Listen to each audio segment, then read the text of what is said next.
आज के इस वीडियो में मैं आपको बताऊंगा कि क्या VFS visa application Saudi family visit visa application accept कर रहा है या नहीं कर रहा है। Number one. नंबर टू, क्या सऊदी में अब फैमिली विजिट वीजा का इनविटेशन इशू हो रहा है या नहीं हो रहा है। साथ में मैं आपको वीएफएस और मेरे बीच में जो ईमेल करस्पॉन्डेंस हुए हैं वो भी आपके साथ शेयर करूंगा। बड़ा इंटरेस्टिंग सा करस्पॉन्डेंसेस हैं। इंटरेस्टिंग इसलिए है कि कभी उनको आप आम पूछो तो वो इमली बताते हैं। हर समय का यही बात है। कुछ लॉजिक्स भी हैं जो आपको मैं समझाऊंगा, आपको बड़ा मजा आएगा। पहले बात करते हैं एक शॉर्ट समरी का कि क्या अब वीजा इनविटेशन सऊदी में इशू हो रहा है या नहीं हो रहा है। वीजा इनविटेशन जो मैं बात कर रहा हूं वो है फैमिली विजिट वीजा का। रेसिडेंट वीजा का हो रहा है, कभी बंद नहीं है और बंद भी नहीं होगा। मैं बात कर रहा हूं फैमिली विजिट वीजा का। फैमिली विजिट वीजा का जो इनविटेशन है, आप जब अप्लाई करेंगे अभी, आज 1 अप्रैल 2026 है, 1 अप्रैल 2026, उसमें आपको एक एरर आ जाएगा या फिर आप बोलिए रेस्पॉन्स आएगा जिसमें लिखा होगा कि आप अपना एप्लीकेशन, इनविटेशन का जो एप्लीकेशन है वो हज के बाद सबमिट कीजिए। उसका मतलब ये है कि सऊदी में आज के डेट में वीज़ा इनविटेशन इशू नहीं हो रहा है।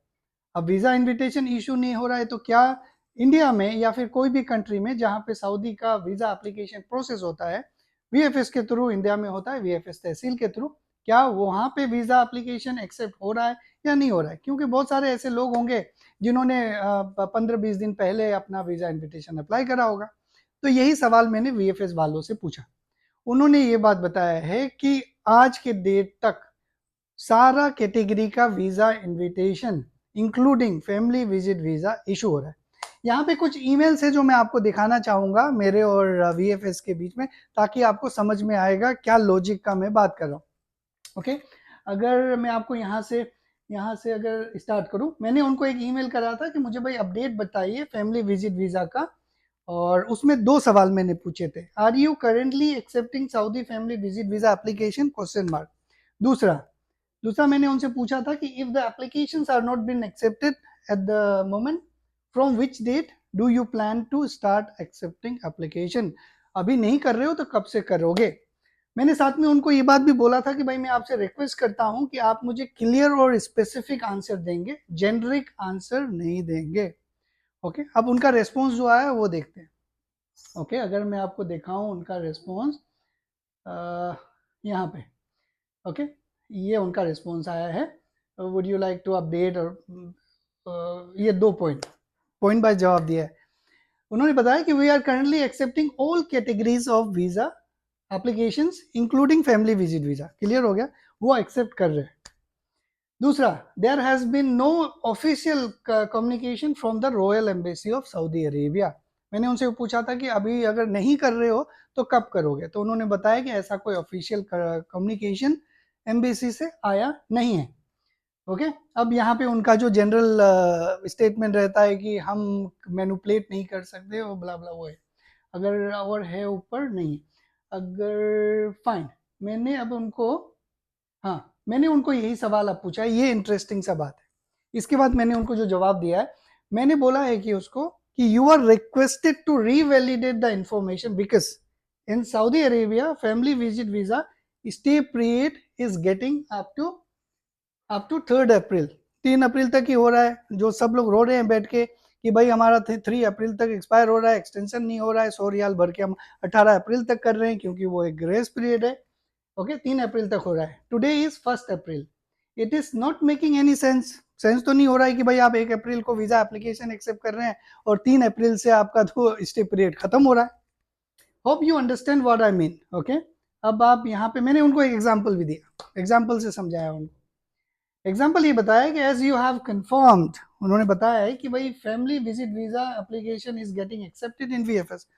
आपने देखा ईमेल में, if today visa application is submitted in VFS, it will take a minimum of 2 to 3 working days, let's assume, to process the visa, to process, and this corresponding date will be after 3 April. आज 1 तारीख है तो 2 से 3 working day तो 3 अप्रैल के बाद ही आएगा।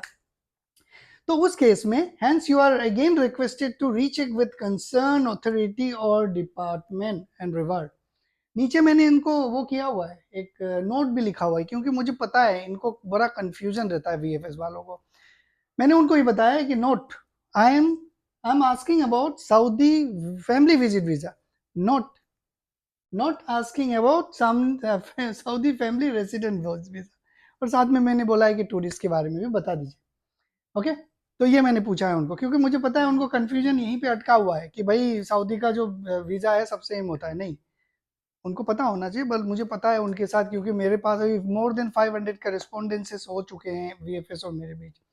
तो मुझे समझ में आ जाता है उनका दिमाग कैसे काम करता है। ओके, तो मैंने उनको क्लियर कर दिया है। अब यहाँ पे अगर मैं देखूंगा आपका ये उनका रेस्पॉन्स, अगर मैं यहाँ पे ओपन करूंगा, ओके इन्होंने, ओके यहाँ पे थोड़ा सा नीचे जाए, हाँ यहाँ पे थोड़ा पढ़ने वाला बात है, मैं पढ़ के बता रहा हूँ। पहली बात, मैं आपको ये सब क्यों बता रहा हूँ, है ना, टाइम बर्बादी तो मान लीजिए बहुत जगह करते भी हैं हम, लेकिन हमें कई बार समझना चाहिए कि किस तरह से सिस्टम काम करता है, किस तरह से हमें उनको कांटेक्ट करना है, किस तरफ से हमको उनको सवाल पूछना है। ओके, तो तभी आपको पूरा इन एंड आउट इन्फॉर्मेशन होगा, नहीं तो रूमर्स में फंस के रह जाएंगे। We would like to inform you that as per the update received from the dedicated team कोई होगा, as communicated earlier, we would like to reiterate that तहसीर has no influence over the stay duration। मैंने पूरे अपने correspondence में कभी नहीं पूछा stay duration के बारे में कि भाई तुम क्या उसको इन्फ्लुएंस कर सकते हो नहीं कर सकते हो। वो इसीलिए बोल रहे होंगे यहाँ पे, क्यों, क्योंकि जो 3 अप्रैल का मैं बात कर रहा हूँ स्टे पीरियड, वो ये बोल रहा है कि वीएफएस उसको इन्फ्लुएंस नहीं करता है। मैंने पूछा ही नहीं, बताने का जरूरत नहीं है। We would like to, okay. और प्रोसेसिंग टाइम के बारे में भी मैंने उनको नहीं बोला कि तुम इन्फ्लुएंस कर सकते हो नहीं कर सकते, मैंने तो बस एग्जाम्पल दिया था। ओके, एनीवे, यहाँ पे उन्होंने 2 पॉइंट का आंसर दिया कि 3 April visa validity date mention is the base solely based on the observation blah blah, इन्होंने मेंशन करा है।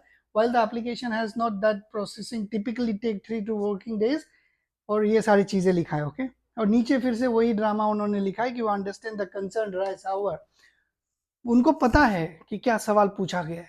देखो, we understand that the concern arises. However, since Tehsil function only as a facilitated center for the application submission, we cannot modify, extend, or influence the visa validity or processing period in any manner. अब यहाँ पे इन सारे ड्रामे के बीच में बस एक छोटा सा आंसर होना चाहिए कि भाई जो भी स्टे पीरियड आपको मिलेगा वो वीज़ा में आपका लिखा हुआ रहेगा। हमने आज 1 अप्रैल तक वीज़ा एप्लीकेशन सबमिट करा है और उसमें इतना स्टे पीरियड मिला है, बस खत्म। दूसरा, क्या कब से वीज़ा एप्लीकेशन शुरू होगा हमें नहीं पता, वो उन्होंने पहले बता दी। इतना चीज़ों को इतना एलोबरेट करके बताना जरूरी नहीं है। मैं एलोबरेट इसलिए कर रहा हूँ क्योंकि आपको समझ में आया, लेकिन इनको नहीं करना चाहिए था एलोबरेट। अब आपको मैं जवाब देता हूँ, इनको नहीं पता लेकिन हम एंटिसिपेट कर सकते हैं।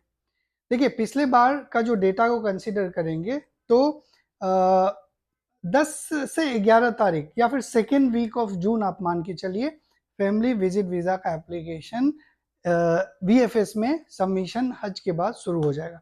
ये मेरा कैलकुलेशन है, एंटिसिपेशन है, देखिए क्या होता है आगे। आपका क्या ओपिनियन है इस सारे वीएफएस के बारे में तो जरूर बताइएगा। अगर आपने लास्ट तक देखा है तो ट्विटर अकाउंट को फॉलो कर लीजिए, क्योंकि कई बार ट्विटर में ही उनको कुछ सवाल पूछते हैं ताकि सब लोगों को पता हो। आज के इस वीडियो में इतना ही, थैंक यू।